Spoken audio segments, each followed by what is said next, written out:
पीठ में छुरा घोंपने वाले कतर को भारत ने तुरंत याद दिलाई औकात।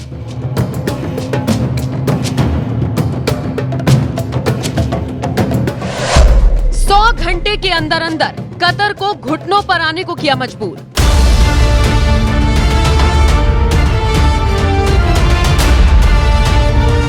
पूरी दुनिया ने देखा कैसे कतर ने नेवी के 8 एक्स अफसरों को मौत की सजा सुनाई। ना ही उन्हें अपनी बात रखने का मौका मिला और ना ही अदालत में कुछ साबित करने का मौका। बस शरिया कोर्ट की तरह ये फैसला उन पर थोप दिया गया।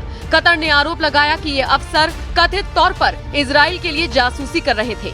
कतर में नेवी के 8 एक्स अफसरों पर हुए इस सजा के ऐलान के बाद भारत भी एक्शन में आ गया है। खबर तो ये आ रही है कि कतर के इस फैसले के महज 100 घंटे के अंदर अंदर भारत सरकार ने उसे सबक सिखाने की पूरी तैयारी कर ली है।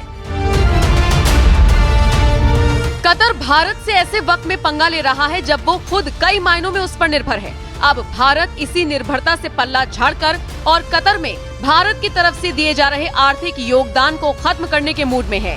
हाल ही में कतर के इस फैसले के बाद भारत ने भी एक ऐसा फैसला लिया जिससे कतर पूरी तरह से बौखला गया। दरअसल भारत ने अफ्रीका के एक देश के साथ मिलकर बड़ा कदम उठाया। अगर ये प्रोजेक्ट वक्त रहते पूरा हो गया तो कतर बर्बाद हो जाएगा। दरअसल भारत ने अफ्रीकी देश मोजाम्बिक के साथ मिलकर ऐसा ऐलान किया जिसे सीधे तौर पर कतर की गद्दारी के लिए भारत की तरफ से करारा जवाब माना जा रहा है। हाल ही में भारत ने मोजाम्बिक के कैबो डेलकाडो में $20 बिलियन की LNG योजना पर काम तेज कर दिया है और इस बात की जानकारी खुद केंद्रीय पेट्रोलियम मंत्री हरदीप सिंह पुरी ने दी। हरदीप सिंह पुरी ने 30 अक्टूबर को ट्वीट करते हुए लिखा, Reviewed the 7,500 hectare site of our LNG project in Mozambique, Cabo Delgado and the 13 MMTPA LNG trains with Governor of the province Dr.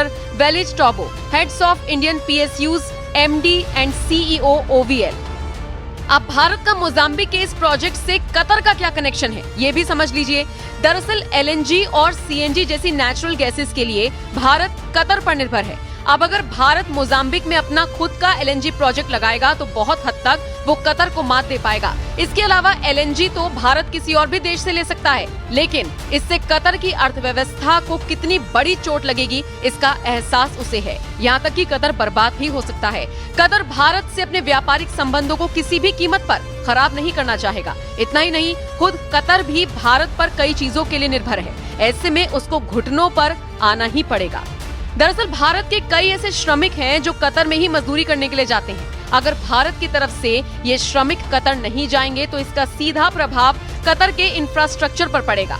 तो ऐसे में कहना गलत नहीं होगा कि गद्दार कतर को भारत ने हर तरफ से घेर लिया है। फिलहाल आप इस खबर पर क्या राय रखते हैं, कमेंट करके जरूर बताएं।